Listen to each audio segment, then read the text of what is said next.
I'm Rod Serling. You're listening to the Zero Hour. Rest your eyes.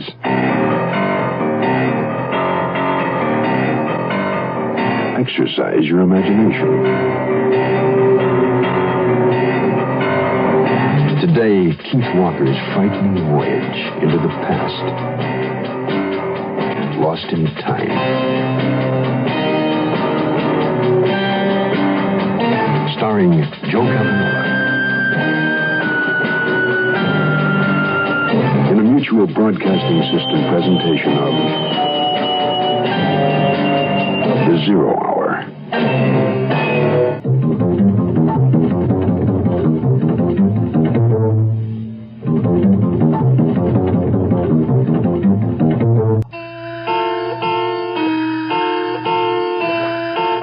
There is an old saw that says writers of science fiction only predict a minute amount of what's to come. That man's great leaps forward in science far outstrip even the most imaginative predictions of the fiction prophets. Many writers have sought to penetrate the fabric of time, and many have suggested it would require energy sources unavailable to us. That may all be changed now. Modern lasers are the newest attempt of man to create massive energies equal to the sun. Would these be enough to open the door to time? Perhaps. But what then? If we traveled back in time, could we return? Join us now as we explore Keith Walker's prophetic anomaly. Lost in time. Oh, yeah, okay. Hello? Jesse, it's Pete. You awake? What time is It happened, Jess, just like you thought. You mean the pellet came back? Yeah, I can't believe it. We're all stunned. You gotta get over here right away. Well, hang up. You're slowing me down. Call Bill Hatley and have him meet us. Right.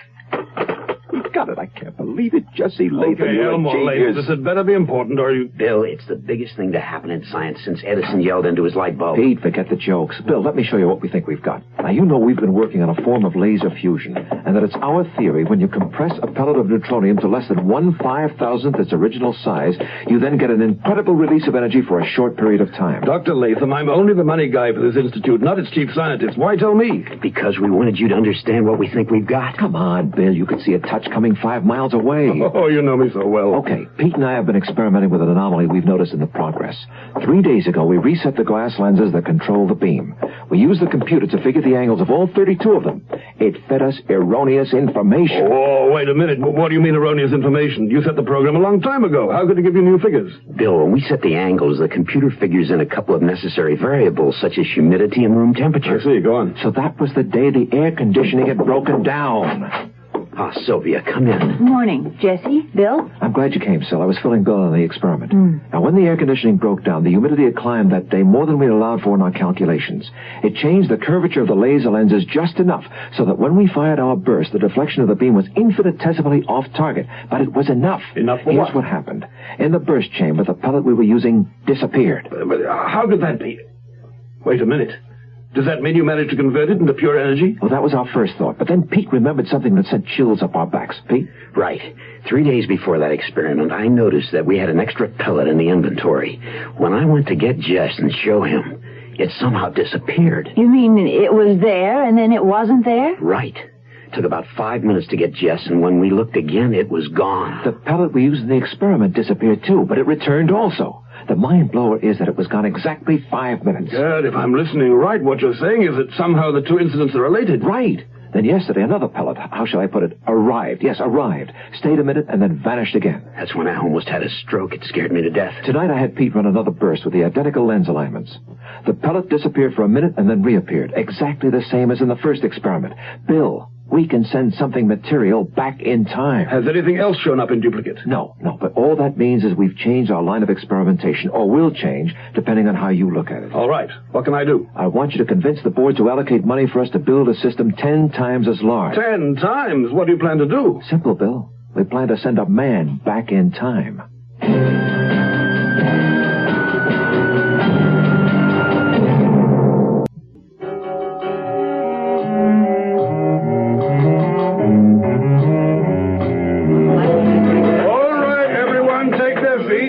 You all know what Dr. Latham is working on, so I'll let him bring you up to date. Jesse. Thanks. First, our team, Pete Elmore and Sylvia Barber and myself, have been doing some basic research. We hope to find other time anomalies in the fusion experiments that the world has conducted in the last few years. We found something in particular that I'd like Pete to tell you about.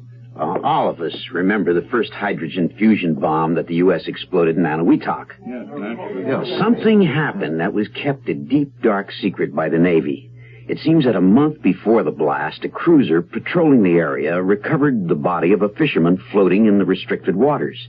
What makes this so unusual was that the man was covered with massive third-degree burns and was highly radioactive. Please hold it down till Dr. Elmore finishes. The discovery was immediately classified atomo. Yes, Dr. Ranger. Pete, are you saying that this fisherman was killed by a bomb that wasn't scheduled to go off until a month later? Exactly. He must have been fishing in the restricted waters when the bomb exploded, killing him, and at the same moment thrust him back a month in time. Amazing. We think so, Dorothy. The energy was, of course, uncontrolled. Had it been focused, there's no telling how far back along the timeline he might have been carried. Then that's what you plan to do now. Focus the energy with a new laser. Yes. Also, we believe there'll be a sine curve here where, past a certain point, very little energy is needed to jump, say, 10 years or 200 years backward in time. Jess, Dr. Marlowe. putting a man back in time is one thing, and I'm as excited as you, but how are you going to bring him back again? Sylvia? We've discovered, Augustus, that reversing the energy field will return an object to the present. I say discovered because we have only constructed the problem on the computer, but that's the answer. The final proof lies with Jess. What? You mean Jessie is going to be the one that travels back? Right. That's ridiculous. With respect, sir, I am the only one fully familiar with the way to program the operational equipment. Augustus, we have developed a circular laser generator that Jess will use for his return. Essentially, it works on the same principles that the linear laser does, but instead of lenses, we use special glass rods coming out of the central core where the energy source originates. Built into each are miniature light amplifiers that give us the controlled burst.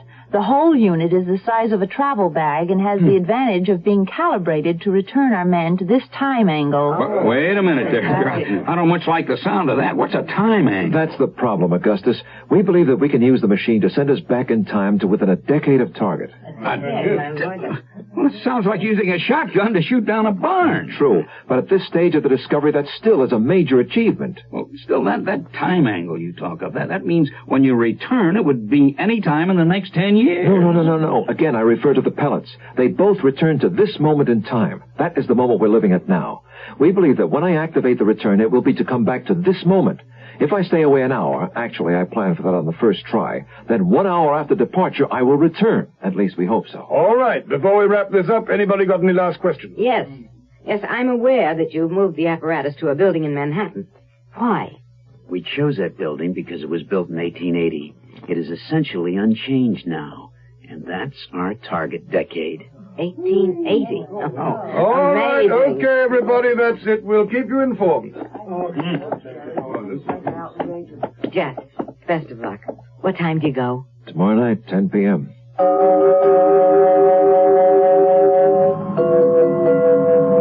Jess? A little like Columbus. I know where I'm going, but there's still a nagging thought that I'll sail over the edge. If this works like it's supposed to, Jess, you can make your next trip back to his time and reassure him in person. Oh, isn't that a mind-boggler? Imagine lunch while Rome is burning. I could be the seventh wife of Henry VIII. Yes, or perhaps the early assassination of Adolf Hitler. Oh, I never thought of what would happen, Jess, if we could prevent the Second World War, or famine in India, or the Black I Death. truly don't know, Sel. It's been suggested by science fiction writers many times that a single incident could change the entire course of history. Yes, and with it, this experiment. Us. We might not be here if time were altered. Wow. Before we change anything, much thinking would have to be done about the alternate futures. In any case, that's not our purpose tonight. Evening, Jess. Pete, Sil. I'm afraid I couldn't follow my own edicts and stay away. It's all right, Bill. Glad to have you. 9:50 p.m., Jess. You better change. Already done, under my coveralls. Change? Yes, I've got a complete 1880 suit on underneath. Our schedule calls for me to use my hour and the other time to assess exactly what period we've hit. Wouldn't do to walk around in 1976 clothing. No, of course not. Pete, I'll enter the capsule now. Right. Bill, Sylvia, let's adjourn to the control room. Good luck, Jess. Take care.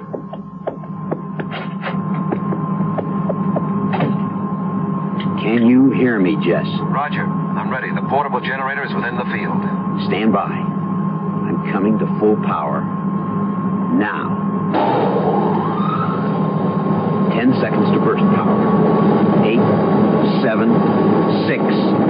Alignment. 3, 2, 1. Burst.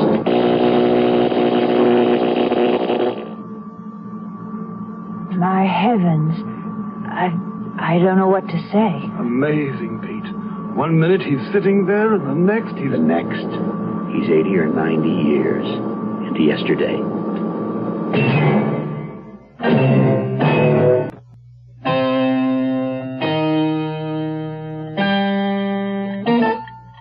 Pete, what's the time? Sylvia, that's the 9th time you've asked. It's 1:10 a.m. Oh, where is he? I don't like it, Pete. The experiment called for him to return at 11 p.m. He's long overdue. I know, but there's no telling what variables he ran into back then. Look, forgive the negative thinking, but what if he doesn't return? Can we retrieve him? Not without his help. He's got the time generator. Plus, there's no way to place him exactly in time. Well, what if something happened to the generator? Could we send him another? Same problem. We don't know where to send it. We could drop 100 in the decade, and still there'd be no way we could be sure it would reach him. All we can do is hope that he'll make it on his own. Pete, Sylvia, sit down. What's up, Bill? It's been almost 2 months now since Jess made his trip, and I've been doing some hard thinking, as I'm sure you two have. Sylvia hasn't left the lab. I don't know what to make of it, Bill. I've run 100 different programs through the computer, and I still can't find an answer as to how to locate Jess. Yes, well, I've got an idea. It's probably not a good one, but it's maybe a starting place. Why don't we check the library for the back issues of, say, 1880 to 1890? Great idea, Bill. He may have tried to communicate to us in some way. Okay, let's take our best shot. How are you coming, Sil? Exhausted. I've looked at so many papers, I'm getting newsprint on the eyeball. Oh, I know. I've been covering 1887 through 1890. New York was worse then, I think, than it is today. Depression, political chicanery, fighting over the Western territories. So what's new? Well, this is the last one. December 31st of 1883. As soon as I finish this, it's home to a dark room. Oh, my... Pete, look at this. What? Well, let me see. Oh, Pete. That's our Jesse. Yeah. Quick, get that copied. We gotta find Bill. Right. I wouldn't believe it if I wasn't looking at it. Amazing. I know. But since the fire didn't destroy the whole building, there was no reason to suspect. Here, let me read it. December 31st, 1883. Today, the newest skyscraper on the New York horizon was engulfed in flames. As the above picture shows, many people were able to escape the fire which consumed the 4 floors. For a short while, police held a Dr. Jess Latham. That explains how he managed to get his picture taken. However, the doctor was released after he satisfactorily explained his presence inside the burning structure. That must have been some explanation. I got it, Bill. Got what? Bill had a sheer stroke of genius. He sent me over to the building owners. They confirmed that when the building was rebuilt in 1884, old man Palmer laid a new cornerstone. Oh, bless the old traditions. So you think, Bill, that Jess may have left a message for us? I don't know, but it's the way Jess would think. I can't see how else he might figure he could contact us. What are we waiting for? Let's go dig up a message from the past.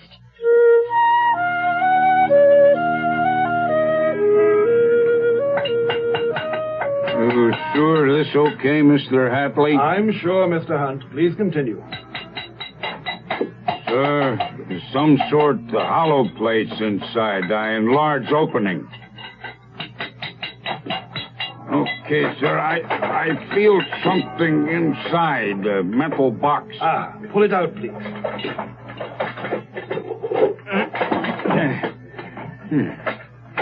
Thanks, Mr. Hunt. Would you please see that that is repaired? Yes, sir.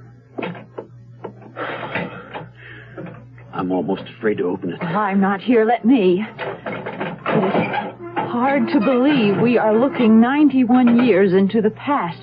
There's some papers here. Look very, very yellowed. Wait, here, it's here. Jess did it.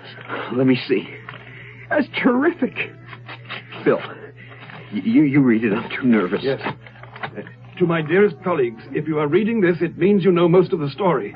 My arrival was without incident. One moment I was watching Pete, Sylvia, and Bill through the glass, and the next I found myself in the deserted storeroom of the building.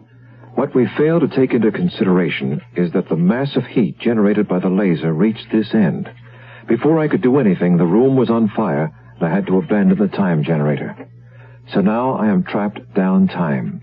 The picture in the paper I arranged, hoping that you would research the period, although it nearly got me caught. As to my return, I have worked out a possible solution. Pete, I hope you're reading this, because if you are, you'll remember my cabin in Vermont where we fish. I have traveled to that area. It took almost a month, and it stands unclaimed in this time. It is my thought that you should move the laser to that area and transfer a new time generator to me. As we have discovered, we can hit a decade, but no closer. So it could take as much as 10 years before I am able to return, if at all. Nevertheless, I will travel to that area roughly every 2 months in hopes that you are successful. So, until we meet again, I'm yours most respectfully, Jesse Latham. The 2nd of February in the year of our Lord, 1884.